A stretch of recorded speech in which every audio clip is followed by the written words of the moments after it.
to ensure that's realised. Because remember, for every 1 million additional passengers we deliver in Ireland, 1,000 jobs will be created. Michael O'Leary, thank you. David, thank you. Claire.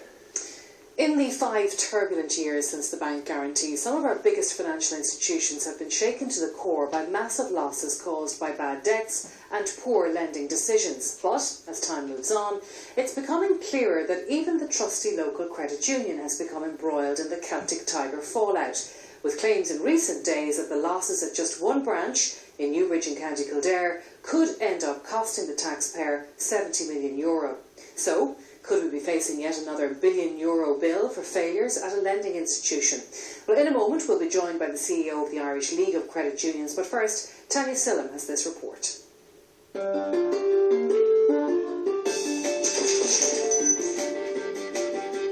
It's got 37,000 members. It's one of the country's largest credit unions. But Newbridge hasn't held an AGM or published accounts since the central bank seized control nearly 2 years ago.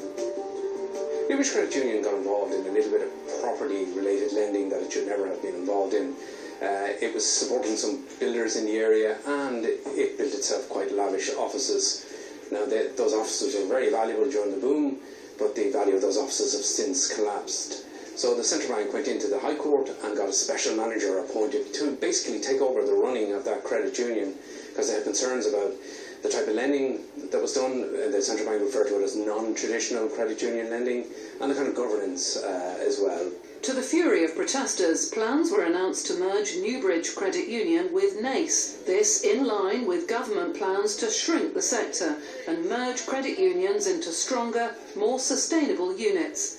But there's fierce resistance to any measure to dilute local control. They picked on the wrong time when they picked on Newbridge to try and enforce this policy, and we will resist it and we will expose it for what it is. It's a cynical move to turn credit unions into banks and get their hands on our deposits, which to date total 16 billion in the credit union movement. But at the end of 2011, Newbridge was on the verge of insolvency. In just 5 years, its bad debt provision rose from €5 to €41 million, an indication of the losses it faced. The deposit guarantee means that ordinary savings of up to €100,000 are protected by the government. But in the case of Newbridge, that comes at a very high price. The bill to the taxpayer for the bailout of Newbridge Credit Union is estimated to be between €50 and €70 million. Newbridge is so far the only credit union under special management. But in the last 5 years, there's been a dramatic rise in the number of credit union loans in arrears, from nearly 10% in 2009 to 15% in 2010 and nearly 20% in 2011. 99 credit unions, that's more than a quarter, have 25% of their loan books in arrears. And there's been a fourfold rise in the amount credit unions have to set aside for bad debt provision. And that's not all. There's a lot of difficulty for the credit unions on coming along down the road, because households are in debt, and when banks finally get around to restructuring that, or if people go into these personal insolvency arrangements, the first debts that are going to be written off are likely to be credit union debts, what they call unsecured debts.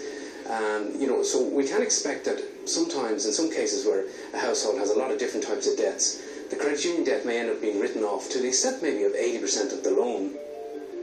The central bank continues to strengthen its control of credit unions as new rules come into force this week. But the battle for control continues, with regulators determined to cap the cost of the credit union bailout. That report was from Tanya Sillam. I'm joined in studio now by Kieran Brennan from the Irish League of Credit Unions and Brendan Burgess from askaboutmoney.com. You're both very welcome. Kieran, I know that your organisation doesn't represent Newbridge Credit Union, and we saw all about Newbridge in the report there, but the amount of money that credit union movement is facing